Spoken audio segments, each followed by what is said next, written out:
एकदा तू इथे माझ्या डोळ्यासमोर राहिलीस ना तर मला जगन्नाथ आठवतो, त्याचे शब्द आठवतात, त्याची कुकर्म आठवतात, त्यांनी उगवलेला सूड आठवतो. मॉम, पण जगन्नाथराव म्हणजे त्यांच्या ज्ञानाला तर तू मानतेस ना अजून सुद्धा. आणि त्यांनीच सांगितलं होतं की सावली वहिनी ही सारंग दादाची लाईफलाईन आहे. हो, सावली, निघालीस तू? हो, कशी चाललीस? मी इथून डेपोला जाईन आणि मग तिथून बसने मग रिक्षाने. शाबास. बबलू, तिला सोडून ये. एक काम कर ना सारंग, तिच्याबरोबर ना 2 आचारी पाठव, म्हणजे वाटेत तिला जर का भूक लागली तर पटकन काहीतरी गरमागरम बनवून खाऊ घालतील तिला. तिचा तो भाऊ आपल्याकडे नोकर म्हणून काम करतो, त्याला पाठव. रॉयल ट्रीटमेंट दे तिला मस्त. आई, तू शिकवलंस ना मला, पाहुण्यांना निरोप देताना हसून निरोप द्यावा आणि शिदोरी पण द्यावी. तेच तर करतोय मी. पाहुणे, मी तिला काहीच मानत नाही. पाहुणे नाही, नातेवाईक नाही, काही नाही.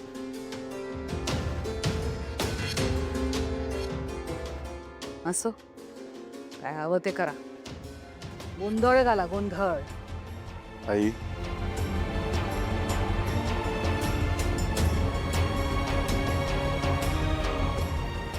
जा सावलीला सोडून ये.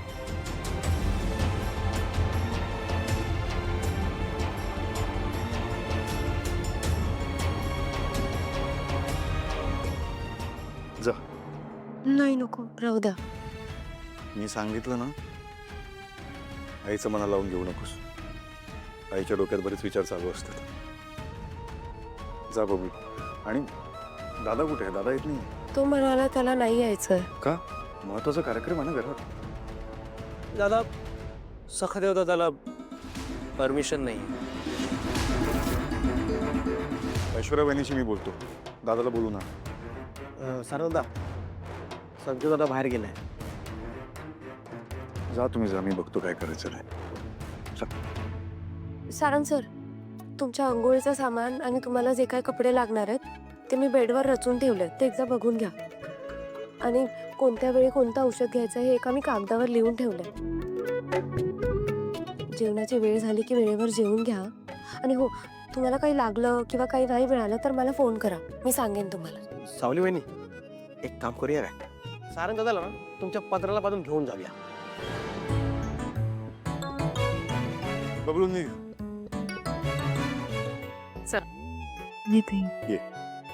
ये बाई. आणि दरवर्षी अनाथ आश्रमातील मुलींना ज्योतिषशास्त्रातून तुम्ही मार्गदर्शन करता, तेही मोफत.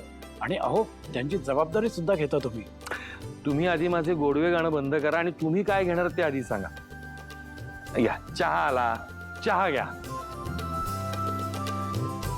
थँक्यू. अहो थँक्यू काय त्यात. खरं तर तुम्ही आता जेवूनच जायला हवं होतं, नाही का हो?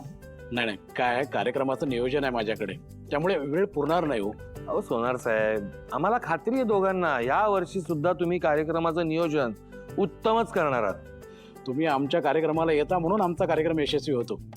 अहो, कार्यक्रमाला येणाऱ्या प्रत्येकाने आवर्जून तुम्हाला बोलवायला सांगितलंय. सोनार साहेब, तुम्ही दरवर्षी अगदी उत्तम आणि योग्य माणसाची निवड करताय. अहो, आमची निवड चुकणारच नाहीये. जगन्नाथरावांकडे आम्ही फक्त ज्योतिषी किंवा त्या शास्त्रातले तज्ज्ञ म्हणून बघत नाही, तर एक उत्तम माणूस, एक उत्तम मार्गदर्शक म्हणून आम्ही त्यांच्याकडे बघतो. काय ना सोनार साहेब, खरं तर हा तुमच्या मनाचा मोठेपणा झाला. तुम्ही बघत असाल तर स्त्रिया पुरुषांच्या खांद्याला खांदा लावून त्यांची पुढची वाटचाल सुरू करतायत. पण ही सगळी वाटचाल सुरू करत असताना, पुढे जात असताना त्यांच्या समोर येणारी जी संकट आहेत त्या संदर्भात पण मार्गदर्शन करणारं कोणीतरी हवंच की. अहो, म्हणूनच तर आम्ही एवढ्या मोठ्या कार्यक्रमाचं आयोजन केलंय. खरंय खरंय. आणि त्यासाठी प्रमुख मार्गदर्शक म्हणून आम्ही तुम्हाला आमंत्रण देतोय. मी नक्की येईन.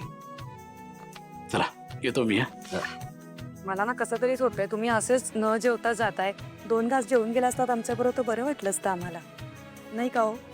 नाही, तुम्ही आमच्या कार्यक्रमाला या, आम्ही तुमचा पाहुणचार करणार आहोत. येतो मी.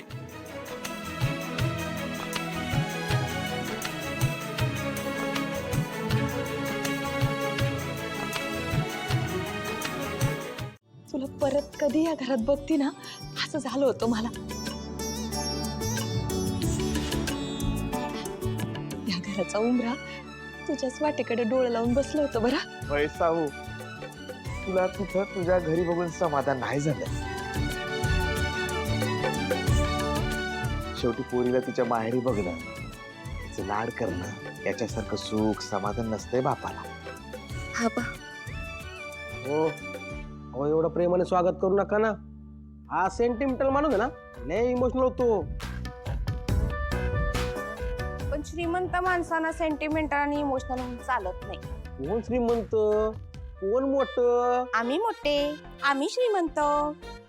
माझ्या मिस्टरांना आता जॉब लागलाय मोठा, भरपूर पगार आहे. आता बघा लक्ष्मी कशी पाणी भरते आमच्या घरात. पैसे साठले ना तसा मेंढ्यांपेक्षा मोठा बंगला बांधणार होता आम्ही. किती गाड्या आहेत त्या मेंढ्यांच्या घरी? 6. आमच्याकडे 12 असतील. 12. घरात माणसं 5 आणि गाड्या 12. प्रत्येकाला 2.5. हसताय काय?